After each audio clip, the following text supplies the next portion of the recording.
Bonjour à tous, alors aujourd'hui je vous propose un exercice sur les suites arithmétiques. On va s'intéresser particulièrement ici au cas où la raison est négative. On va prendre ici une raison égale à moins 3.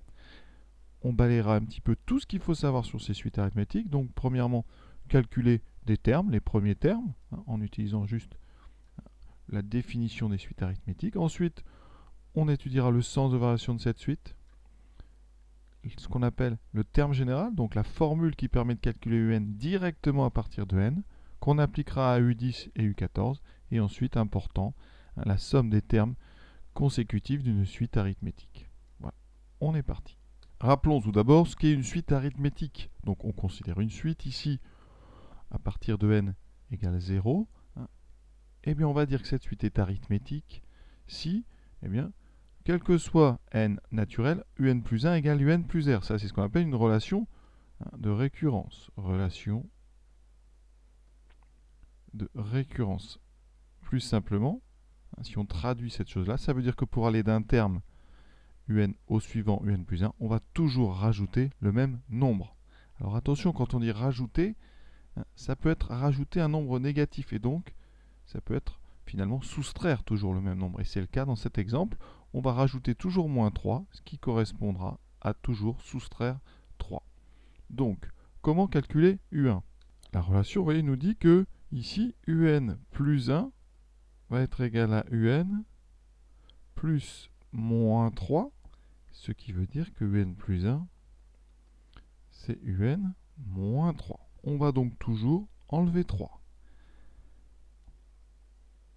Conclusion, U1, eh bien, ça va être égal à U0 moins 3. Vous voyez, dans cette relation, c'est comme si j'avais remplacé ici le n par 0. Je mets un 0 à la place. Et donc, je vais mettre aussi un 0. Ici, j'obtiens, vous voyez, U0 plus 1, donc U1 égale U0 moins 3. U0 valait 5, donc j'obtiens 5 moins 3. Et j'obtiens 2. Vous voyez, c'est très simple. Après, quand on a compris, ça va très vite. On fait 5 moins 3, 2. Ensuite, U2, eh bien, vous devez comprendre que c'est le terme précédent U1 moins 3. On va donc avoir 2 qu'on vient de trouver, moins 3. 2 moins 3, ça fait moins 1. Vous voyez, cette fois-ci, dans la relation qu'on appelle la relation de récurrence, eh bien, tout se passe comme si on avait remplacé le n par un 1. Et on a bien, vous voyez, U2 égale U1 moins 3. Et faites bien attention quand on fait des suites à bien écrire ici le petit nombre. Là, il est en position qu'on appelle d'indice. C'est le rang, ici c'est le terme de rang 2. Cet indice là, il doit être écrit en plus petit. Ensuite, U3, vous allez avoir U2 moins 3. Donc encore une fois, on part de U2 moins 1 et on lui enlève 3. Ce qui donne moins 4. Et donc tout se passe dans la relation comme si à la place de n, j'avais mis n égale 2. Et ainsi de suite. Donc à chaque fois, vous allez enlever 3. Donc ça va très vite. Mentalement, on peut calculer très vite les 50 premiers termes. Et souvent au tableau, quand on fait le cours, on écrit comme ça les différents termes de la suite. On fait des petites flèches comme ça pour indiquer qu'on passe d'un terme au suivant. Et on indique sur la flèche l'opération. Donc ici, c'est moins 3. Moins 3. Parce qu'on a ajouté donc moins 3. Et vous voyez qu'après, mentalement, on a 5. Ici, 5 moins 3, 2. 5 moins, enfin 2 moins 3, moins 1. Moins 1 moins 3, moins 4. Moins 7, moins 10, etc. Vous voyez, on peut aller très vite. Donc on retient, eh bien, pour cette partie-là, le terme de relation de récurrence. C'est cette fameuse relation ici qu'il y a un terme au suivant, qui peut être, pour les suites arithmétiques, toujours une relation où on va ajouter un nombre positif, mais on peut, vous voyez ici, ajouter un nombre négatif, ce qui fera finalement une soustraction à chaque étape. Ce nombre R, c'est donc ce qu'on appelle la raison. Et maintenant, on va passer à la deuxième chose à savoir sur les suites, le sens de variation. C'est très simple chez les suites arithmétiques. Il y a 3 cas. Si la raison est égale à 0, autrement dit, pour aller d'un terme au suivant, vous ne faites rien. Votre suite, évidemment, tous les termes sont égaux. Vous aurez une suite constante. Si la raison est positive, vous allez toujours ajouter un nombre positif. Et donc forcément, puisque vous ajoutez un nombre strictement positif, eh bien votre suite a des termes qui vont toujours augmenter strictement. C'est-à-dire qu'un terme n'est jamais égal au précédent et il est toujours plus grand. Vous aurez toujours, si R est positif strictement, eh bien on a forcément un plus 1 qui est strictement plus grand que n. Et ça, c'est la définition d'une suite donc strictement croissante. Et si votre raison est négative, eh bien alors forcément, vous allez toujours enlever quelque chose à votre terme, et donc un plus 1 sera toujours strictement plus petit que n. Et donc, dans notre exemple ici, la raison r, donc la raison ici, elle est égale à moins 3. Elle est donc strictement négative. Par conséquent, vous n'avez rien à justifier, vous dites juste raison négative strictement, la suite un avec des parenthèses est donc strictement décroissante. La plupart du temps, quand vous aurez des suites un petit peu plus complexes, pour étudier la variation de la suite, on va s'attacher à trouver le signe de un plus 1 moins un. Effectivement, si ce signe est positif, un plus 1 sera plus grand. S'il est négatif, un plus 1 sera moins grand. Dans le cas d'une suite arithmétique, je vous rappelle la relation de récurrence qui définit une suite arithmétique, c'est celle-ci. Un plus 1 égale un plus r. Donc quand vous calculez un plus 1 moins n, quel que soit n, vous aurez ici r. Et donc, effectivement, si r est strictement positif, votre suite, eh bien, elle va avoir ici une qualité, c'est que n plus 1 moins n sera toujours strictement positif. Et donc, un plus 1, vous voyez, sera toujours plus grand strictement que n. Votre suite sera strictement croissante. Si r est négatif, comme dans notre exemple, eh bien, un plus 1 moins un sera strictement négatif, quel que soit n. Et donc, un plus 1, vous voyez, sera plus petit que un. Donc, on peut soit utiliser le cours, en disant la raison est négative, donc la suite est strictement décroissante, ou alors dire quoi? Pour n entier naturel, on sait que un plus 1 est égal à un moins 3, ça c'est ce qui définit notre suite de raison moins 3, et donc un plus 1 moins un est égal à moins 3. D'accord? Donc un plus 1 moins un est toujours strictement négatif, la suite est strictement décroissante. Donc c'est à vous un petit peu vraiment de bien comprendre ce qui se passe quand on a des suites arithmétiques. Ce sont vraiment les suites les plus simples, hein, d'accord? Parce qu'elles permettent comme ça d'illustrer facilement le sens de variation.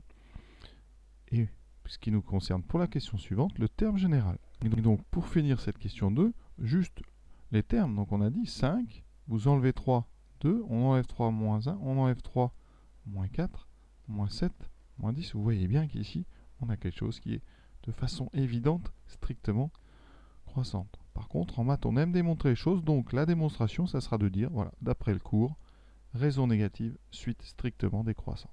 Et pour ceux qui se demandent un petit peu ce que c'est que ce strictement, juste des petits exemples.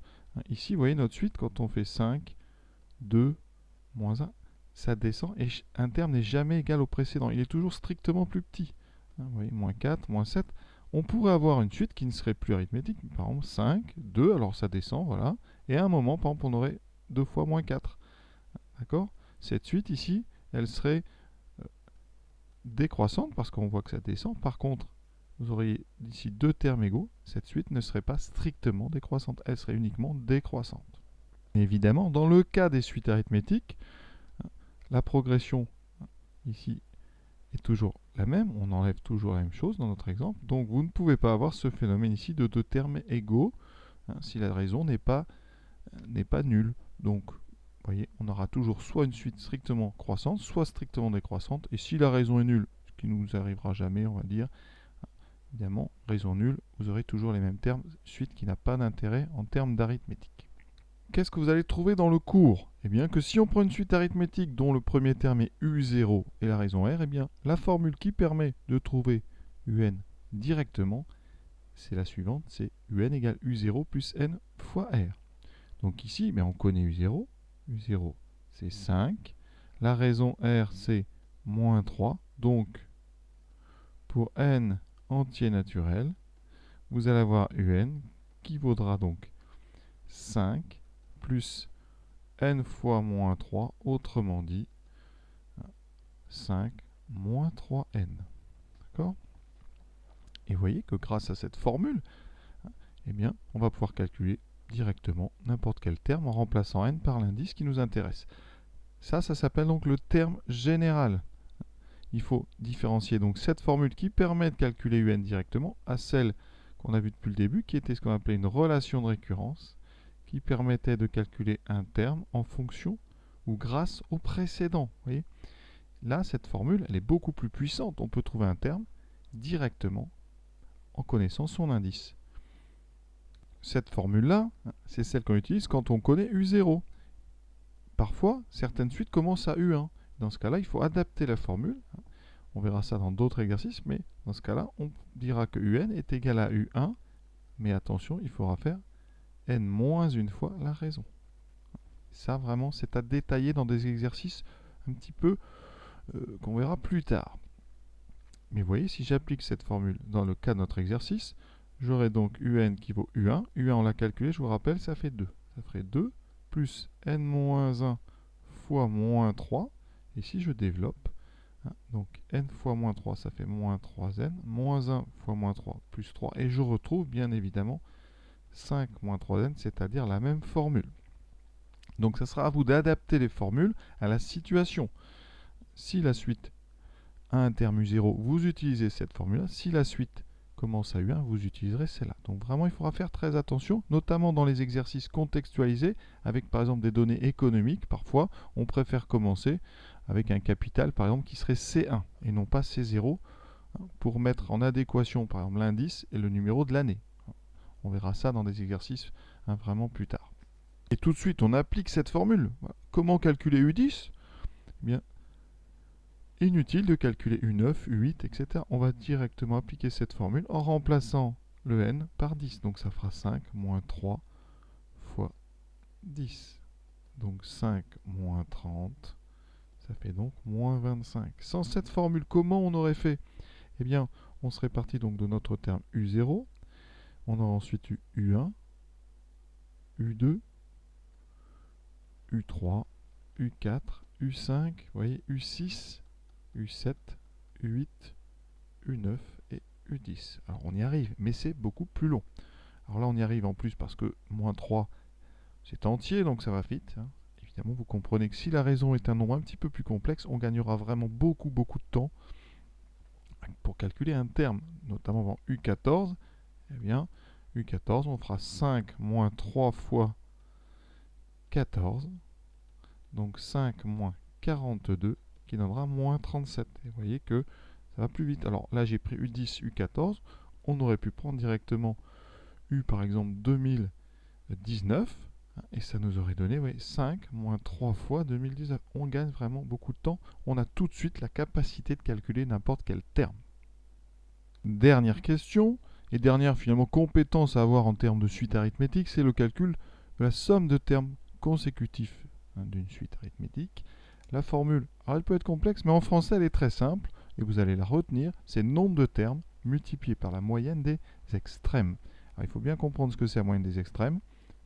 Pour le nombre de termes, ici c'est très simple. Notre suite, on va de U1 à U10. Donc vous voyez, au niveau des indices, on passe par tous les nombres de 1 à 10. On a donc 10 termes. Ici, on a donc 10 termes.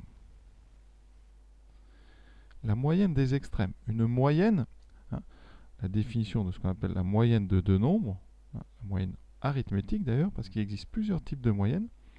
Mais quand on parle de moyenne, c'est sous-entendu que c'est celle qui est arithmétique, c'est la moyenne. Donc de deux nombres, c'est A plus B, la somme divisée par 2. Et donc ici, eh bien, notre somme, elle va être égale donc à 10 termes, donc 10, multiplié par le premier terme U1, plus le dernier terme écrit, ce qu'on appelle les extrêmes, c'est donc le terme qui est le plus à gauche, plus le terme qui est le plus à droite. Ça, c'est les deux extrêmes. Et on divise par 2 pour faire la moyenne. Ça donne donc 10 fois. U1, on l'a déjà calculé, c'était 2, plus U10 qu'on vient de calculer à l'instant, qui équivalait donc moins 25, et on divise par 2. On n'a plus qu'à calculer ce nombre-là. Ça fait donc alors 10 multiplié par donc, moins 23, 25, moins 25 plus 2, ça fait moins 23, divisé par 2. On simplifie ici par 2, ça fait donc 5 fois moins 23. Le résultat, c'est donc 5 fois 20, 100, moins 115. Et pour terminer, hein, on va faire le calcul à la main. Imaginez si on avait dû faire ça sans la formule, voilà ce qu'on aurait dû additionner. Et vous allez voir qu'on trouve bien moins 115. Alors on va faire ça. Donc on a ici moins 1, moins 4, moins 5, ça fait moins 12, moins 22, moins 35. Donc déjà tout ça, hein, ça fait donc, on a 2, moins 35. Ici, donc 16 et 19, ça fait moins 35 aussi. Ensuite, on aura moins 47. On additionne tout ça. Donc moins 70, moins 147, c'est donc 2 moins 117. Il reste moins 115. Vous voyez, ça marche. Donc vraiment, il faut absolument comprendre et utiliser cette formule quand on vous le demande. Cet exercice est terminé. J'espère que ça vous a permis de vous entraîner. Je vous souhaite une bonne fin de journée à tous.